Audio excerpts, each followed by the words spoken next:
Arsenal fans, congratulations to you for reaching the UEFA Champions League final. This is a holy Bible. Before you jubilate, hear me out. The Lord says I should tell you. The book of Deuteronomy chapter 34 verses 4 says, you shall reach the promised land, but you will never enter.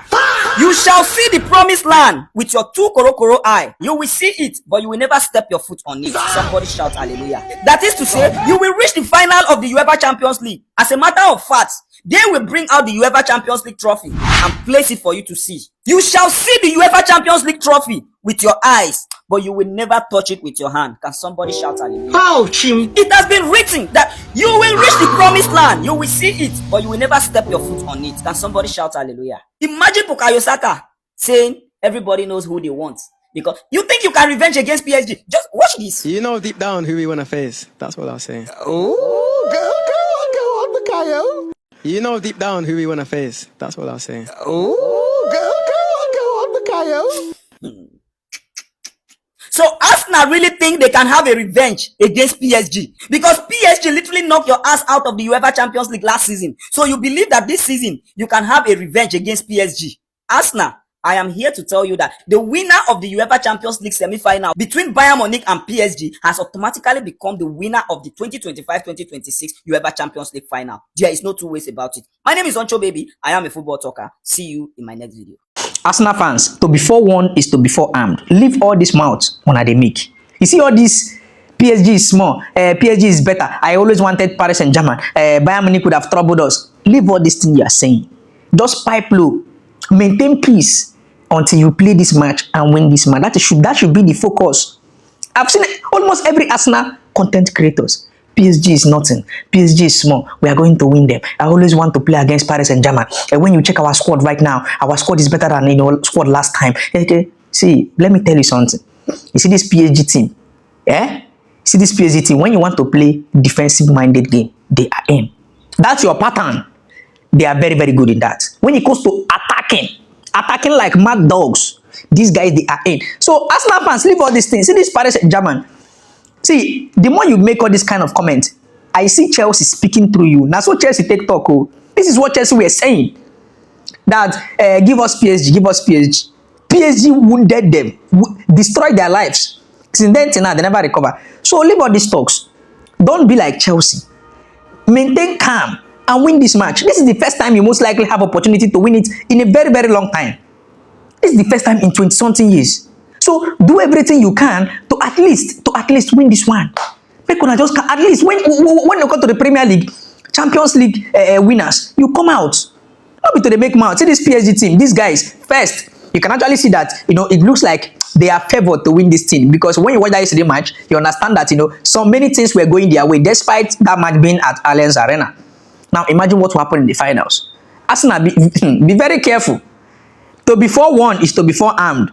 They make mouth. The Champions League semi-finals are over and we have a PSG Arsenal finals. I know a lot of Arsenal fans were celebrating the fact that they stayed unbeaten till the finals. But I want to remind you people, Manchester United stayed unbeaten in the Europa till they met Tottenham. And guess what? Tottenham is about to relegate.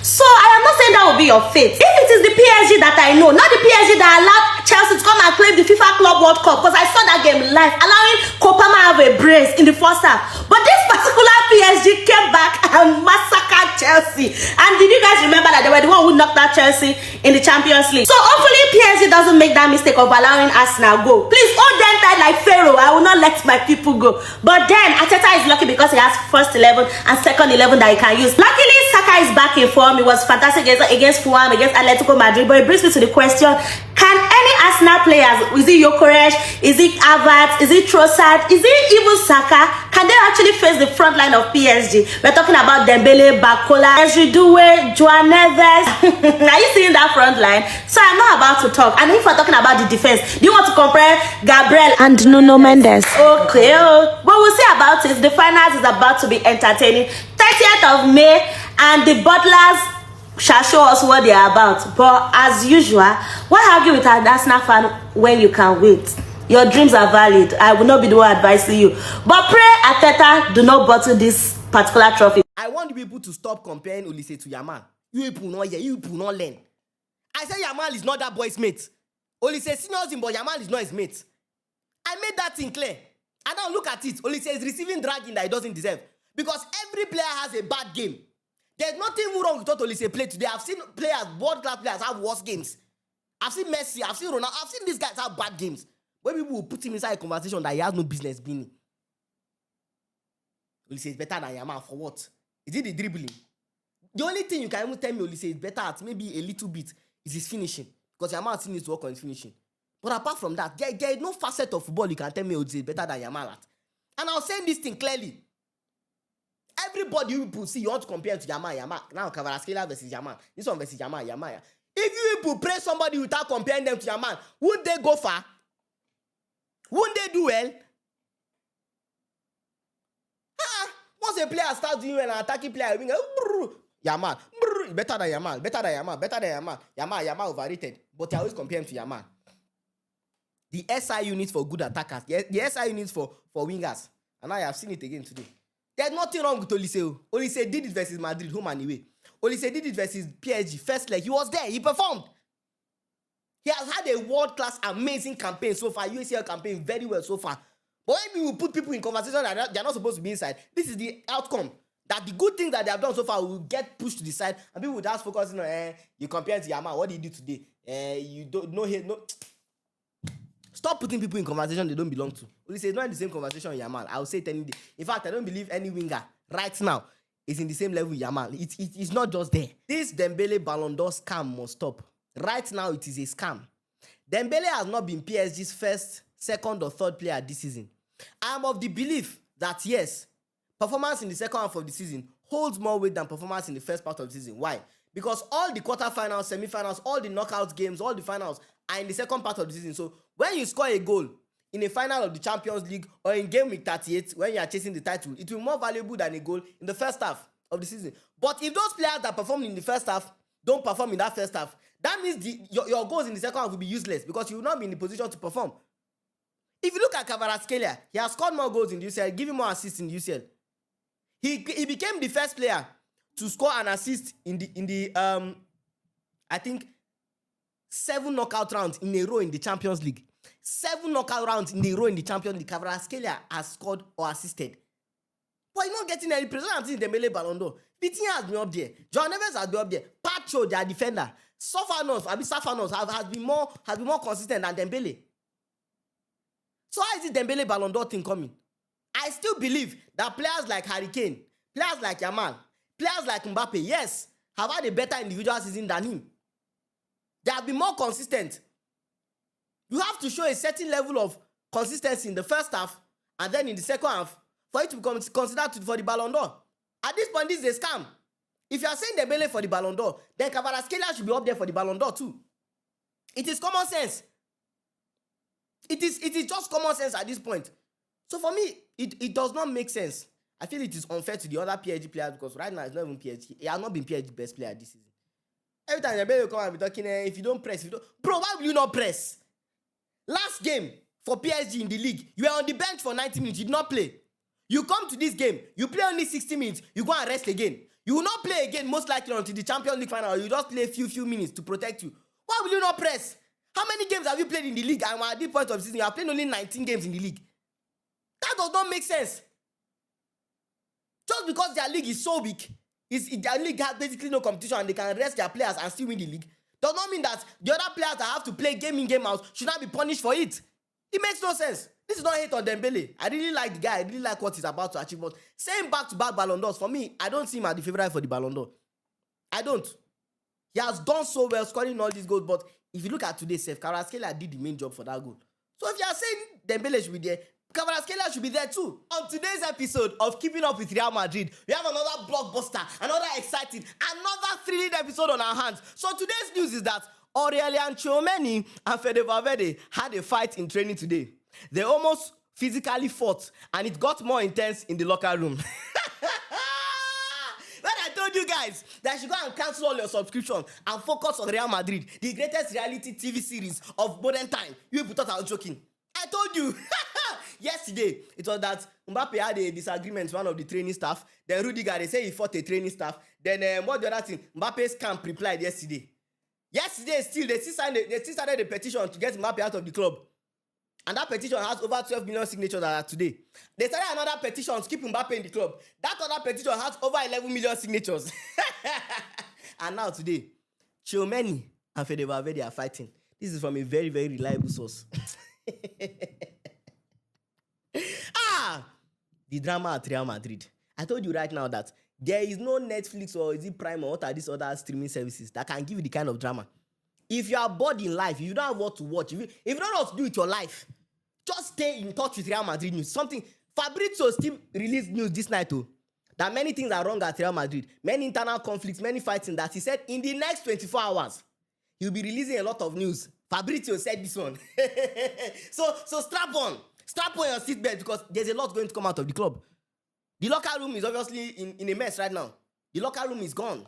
It looks like the locker room, there's a lot of disagreements. So Fabrizio said so we are just getting started. Game of Thrones, Breaking Bad, what are all those other movies that people call the greatest series of all time? This is the greatest series of all time. Kim Kardashian, them, all of you keeping up with you never got to these levels. The Real Madrid are new Kardashians. Who is Courtney? Who is Chloe? Who is Kim in this Real Madrid? So go and cancel all those your subscription on Netflix. Cancel all of them.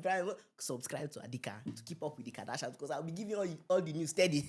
I'm locked in. Because it's Mbappe that is the problem. Mbappe is the problem. It's Mbappe that made them fight too. I'm locked in for everything. All the drama should come out. Fabrice will release the news. Also. This dressing room, right? Champions League team of the week for the second leg of the semi-finals. Ladies and gentlemen, we have just concluded the penultimate stage of the Champions League, and now we are heading into the final, the Obonge of the Obonge, and now we have to, acknowledge and honor those players that did so well in this round that just passed. Let us get into it immediately. My goalkeeper is going to be Manuel Neuer. He was so great. Yes, although Bayern Munich got knocked out, this man at the age of 40, some of the saves he was making, Doué was having so many attempts. Kvaratskhelia had attempts too. If not for him, I'm telling you, Bayern Munich lose that game by 3 or 2 goals. So kudos to him. Manuel Neuer was so great. My right back is going to be Ben White. Ben White kept any Atletico attacker that came at him. Lookman was in the pocket. Was he Alvarez? No, he had no problems in this game at all. He was so great for Arsenal. My first centre back is going to be the best centre back for Arsenal, which is William Saliba. This guy is so calm, so composed. He made a little bit of a mistake with that header that he headed back that if Giuliano Simeone was faster, he would have scored. But kudos to you, William Saliba. He was so good in this game, so great, and he deserves to be here. My left centre back is Pacho, who I think has probably been the best individual centre back throughout this tournament. This guy has been so reliable, no matter the attacker, no matter the forward. He's fast, he's quick, he's good on the football. What an addition to this PSG team. Pacho has been so great. My left back is a man that had a redemption story the second leg of the Champions League semi-final, Nuno Mendes. In that first leg, Olise fried him very much, but this second leg, I think you can even say he pocketed Olise to a decent extent. Olise couldn't do anything, he didn't have a good game, and Nuno Mendes was tip-top. Kudos to him. My midfield now, this is where it gets interesting. We're playing a 4 in the midfield. So my pivot in midfield, first is going to be João Neves. João Neves was great once more. I don't understand how this guy is he 5'8" or 5'9", and he be beating players that are 6'4" in the air. That is when you should know that this guy is a madman. When somebody that is shorter than almost everybody on the pitch is the one winning most headers. But this guy is a technician and a wonderful midfielder. My second midfielder is Declan Rice. Omo, what a performance. That block in the first half. Was it Griezmann that wanted to shoot? And then the general play. This guy is a general in that midfield. He covers, you know that thing that they say of 70% of the earth is covered by water and the remaining is covered by N'Golo Kante. Honestly, I think that Rice performance, you can say it. Man of the match. I would say well deserved. Now we come to my two wingers. On the left, it's going to be... No, let's go to the right first. Saka. On the right, it's going to be Saka. Oh, my goodness. What a performance from Saka. Yes, he came off early, but he got a goal. And honestly, seeing your academy talent scoring in the Champions League semi-final to send you to the final of the Champions League is more than enough to be in any team of the week. On the other side, it's going to be Vicha Kvaratskhelia, PSG's best attacker this season in the Champions League. This guy has been too consistent. Became the first player in the entire history of the Champions League. Champions League that Ronaldo and Messi have played in. He became the first player to score that's goal contributions in 7 consecutive UCL knockout games. This guy is not a joke at all. You cannot rest with this. See, for me, probably as a winger, is Yamal and this guy that are at the top. Like as wingers, as pure wingers, these two guys are the ones that on the left. Imagine you have Kvaratskhelia on the left and Yamal on the right. What a performance from him. Now I'm playing a front two, and some of my front two picks might shock you guys. One of my center forwards is going to be Harry Kane. Yes, he scored late in the game and it was not enough, but I see a lot of people slandering him and saying, you people are comparing him with Benzema. Yes, I will still compare him to Benzema. Did they tell Kane to stay in the box and did not stay there? It was the instructions of company. He did his job and even still scored a goal. Kane had a wonderful campaign. A glorious campaign. And unfortunately, they didn't win the trophy. I'm thinking him getting all the blame that he did not turn up. What kind of nonsense is that? So Harry Kane is in my team. Good goal from him too. And honestly, out of Dembele or who are the other centre forwards, Solot, I think he was the best of them. And my second centre forward is one that will shock you guys. Victor Gyökeres, yes. This is a guy that I've criticized heavily and probably was not as good as the other guys. But what he did to that Atletico defense, what I watched him do, the way he terrorized them. If you go to rating arms, I'm sure he has a low rating. But me, what I watch with my eyes, Gyökeres deserves to be in this team. Gyökeres deserves to be in this team. You cannot convince me otherwise. The Atletico defenders could not rest. I think he was better than Dembele in terms of impact. Dembele scored, but you don't understand what I mean if you watch that game. My player for this week is going to be Vicha Kvaratskhelia. He was the best player to watch for me and the most exciting player. My manager for this week, I'm thinking between Enrique and Arteta. Those are the only two options. But Arteta made history. First time in 20 years, got to the final. But the way Enrique outclassed this guy tactically, company was so great to see. But let us give it to Arteta. I did something special. And my team of this week is Arsenal. Doing what they did, making history like that. Yes, we might be haters, but I will not lie. It was beautiful to witness.